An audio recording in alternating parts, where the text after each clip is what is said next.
சமீபத்தில் திருச்சியில் நடந்த சம்பவம் எல்லாருமே அதிர்ச்சிக்கு ஆழ்த்தியிருக்கு அப்படின்னு தான் சொல்லணும்.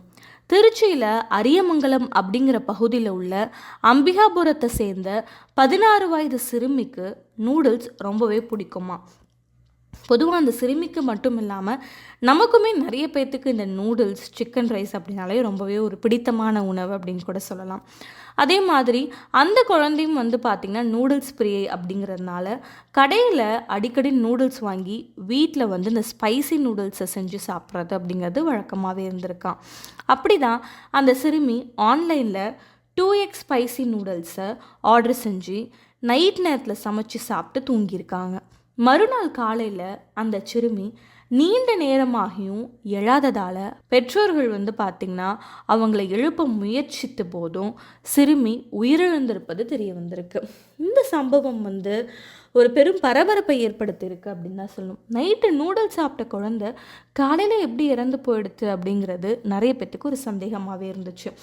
இந்த விஷயத்தை கேட்ட அந்த பகுதி போலீஸார் உடனே விசாரணையுமே நடத்தியிருக்காங்க. இதை பற்றி சுகாதாரத்துறை அமைச்சர் என்ன சொல்லியிருக்காரு அப்படின்னா, இந்த சிறுமி நூடுல்ஸ் சாப்பிட்டதால் உயிரிழந்ததாகவும் உணவு பாதுகாப்பு அதிகாரிகள் என்ன சொல்கிறாங்கன்னா அந்த நூடுல்ஸ் காலாவதியானது அப்படிங்கிறதையுமே கண்டுபிடிச்சிருக்காங்க. உணவு பாதுகாப்பு அதிகாரிகள் மேற்கொண்ட விசாரணையில் இந்த சிறுமி புல்டாக் 2x ஸ்பைசி நூடுல்ஸை அமேசான் மூலம் வாங்கியிருக்கிறது தெரிய வந்திருக்கு. இது போன்ற நூடுல்ஸ் திருச்சியில் மொத்த உணவு வணிகத்துலேயுமே கண்டுபிடிக்கப்பட்டிருக்கு. அதோடு அரியமங்கலம் குப்பை கிடங்கில் 800 கிலோ காலாவதியான உணவுப் பொருட்களை பறிமுதல் செஞ்சுருக்காங்க. அதுக்கப்புறம் அந்த பகுதியில் இருந்து காலாவதியான பொருட்களை தொகுதி எண்ணெய் கொண்ட கோலா பானங்களும் கண்டுபிடிக்கப்பட்டிருக்கு. இப்போது திருச்சியில் மொத்த உணவு வணிகம் தற்காலிகமாக சீல் வைக்கப்பட்டு உணவு பாதுகாப்பு தர நிர்ணயம் வழக்கு பதிவு செஞ்சுருக்காங்க. திருச்சி சிறுமியின் உயிரை பறித்த இந்த புல்டாக் 2x ஸ்பைசி நூடுல்ஸ் டென்மார்க்கில் உள்ள உணவு பாதுகாப்பு அதிகாரிகளால் அந்த ஸ்கோவில் யூனிட் அதிகமாக இருக்கிறதன் காரணமாக தடை செஞ்சுருக்காங்க. ஸ்கோவின் யூனிட் அப்படிங்கிறது அதில் உள்ள காரத்தோட அளவை குறிக்குது. இந்த ஸ்கோவின் யூட் புல்டாக் நூடுல்ஸில் ரொம்ப அதிகமாக காரம் இருக்கிறதுனால இதை சாப்பிட்றவங்களுக்கு கடுமையான விஷம் ஏற்படும் அப்படின்னு சொல்லியிருக்காங்க. இதனால் நம்மளுடைய உயிருக்கே ஆபத்தும் அப்படிங்கிறதையுமே சொல்லியிருக்காங்க. அதிக காரத்தை நம்ம சாப்பிட்டோம் அப்படின்னா நமக்கான மரணம் ஏற்படுறதுக்கான வாய்ப்பும் இருக்காம். அதிக அளவு கேப்சைசினை எடுக்கும்போது அது இதயத்தில் காயம் இல்லைன்னா அசாதாரண இதய துடிப்பை ஏற்படுத்தி மரணத்தை கூட ஏற்படுத்துமா. கேப்சைசின் அப்படிங்கிறது மிளகு, அதுக்கப்புறம் மிளகாயில் உள்ள காரத்தை தரும் பொருள்.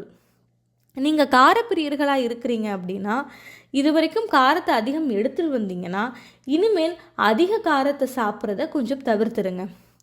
எனவே இந்த வீடியோ பார்க்குற எல்லாருக்குமே நான் சொல்கிற ஒரே விஷயம், நீங்கள் இதுவரை இந்த நூடுல்ஸை வாங்கி சாப்பிட்டு வந்தீங்க அப்படின்னா இனிமேல் இந்த நூடுல்ஸை வாங்கி சாப்பிட்டாதீங்க. உடல் ஆரோக்கியமாக இருக்கணும் அப்படின்னா இப்படியான நூடுல்ஸ் போன்ற ஜங்க் ஃபுட்ஸை நம்ம சாப்பிட்றத தவிர்த்துக்கிறது அப்படிங்கிறது நல்லது. அதுவும் இல்லாமல் குழந்தைங்களுக்கு நம்ம உணவு கொடுக்கும்போது கொஞ்சம் பார்த்து தான் கொடுக்கணும். இந்த மாதிரி கடையில் பார்த்திங்கன்னா ஜங்க் ஃபுட்ஸாக இருக்கட்டும், இந்த மாதிரி கடையில் வாங்கி சாப்பிட்றது அப்படிங்கிறதே ஹெல்தி இல்லை அப்படிங்கிறது நிறைய பேர் சொல்கிறாங்க. இப்போ நிறைய பேர் பார்த்திங்கன்னா உணவு பாதுகாப்புத்துறை அதிகாரிகளே ஒவ்வொரு கடையிலுமே சோதனை பண்ணுறாங்க. அந்த சோதனையெல்லாம் பார்த்திங்கன்னா நிறைய கெட்டுப்போன சிக்கன், கெட்டுப்போன இறைச்சியெல்லாம் பயன்படுத்துகிறாங்க. இன்னொரு விஷயமும் இந்த பானிபூரியில் இந்த பானி தண்ணி மூலமாக பார்த்திங்கன்னா நமக்கு கேன்சர் ஏற்படும். மஞ்சள் மிட்டாய் அந்த கலர்னால கேன்சர் ஏற்படும். ரோஸ் மில்கில் அந்த கலர் கலக்கிறதுனால நமக்கு கேன்சர் ஏற்படும் அப்படின்னு சொல்லிட்டு நிறைய விஷயங்கள் உணவு பாதுகாப்புத்துறை அதிகாரிகளுமே நமக்கு ஒவ்வொரு விஷயமா சொல்லிட்டு இருக்காங்க. ஸோ இந்த ஹோட்டலில் நம்ம சாப்பிட்றது அப்படிங்கிறதுமே நம்ம ரொம்ப பயந்து தான் சாப்பிட வேண்டியதாக இருக்குது. ஸோ ஹோட்டல் உரிமையாளர்களுமே இந்த மாதிரியான விஷயத்தை கொஞ்சம் கவனத்தில் எடுத்துக்கிறது அப்படிங்கிறது நல்லது. ஏன்னா நம்ம ஒரு பிஸ்னஸ் பண்ணுறோம் அப்படின்னா கொஞ்சம் மனசாட்சியோடு அதை பண்ணணும். உணவு அப்படிங்கிறது ரொம்ப பெரிய விஷயம். அதில் ஆபத்து ஏற்பட்டுச்சு அப்படின்னா அது பெரிய பாவத்தில் தான் போய் சேரும்.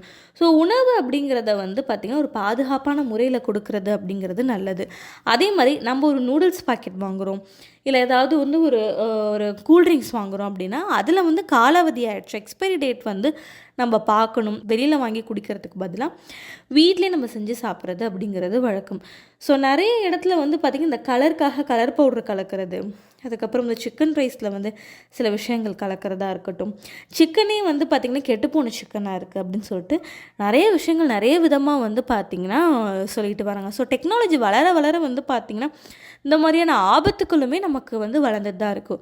ஸோ நம்ம வந்து போதுமான அளவு வந்து கவனத்தோடு இருக்கிறது அப்படிங்கிறது முக்கியம். இன்னொன்று, நம்ம வீட்டு குழந்தைங்களுக்கும் வந்து பார்த்திங்கன்னா நம்ம உணவு கொடுக்கும்போது கொஞ்சம் பார்த்து பார்த்து கவனமாக கொடுக்கணும் அப்படிங்கிறது தான் இந்த வீடியோ மூலமாக நான் உங்களுக்கு சொல்ல விரும்புகிறேன்.